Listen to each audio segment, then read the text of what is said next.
طيب تراب تاني. لو طلعنا برضو ادي بدأ ملك اي 4 اي 5، طلعنا بالنايت. تمام، طلع بالنايت، ضربنا السنتر، كل طلع بالفيل، طلعنا بالفيل. بس المرة دي ما طلعش بقى بالحصان، طلع بالوزير.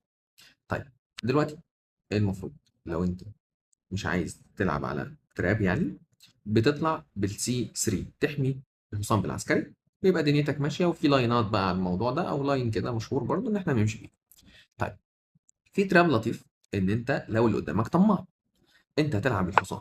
تمام، فهو هياخد باله ان البيدق ده بتاع البي 2 فاضي، فياكله بحيث ان انا كده مسكت الرخ يعني.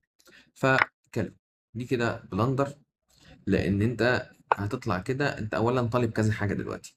اولا طالب تدي فورك كش وتاخد الطابيه. طيب حمى هو الفورك، الوزير اتحبس، فهياخد وزير فرخ مثلا. ماشي، فيبقى انت كده كسبت وزيرك.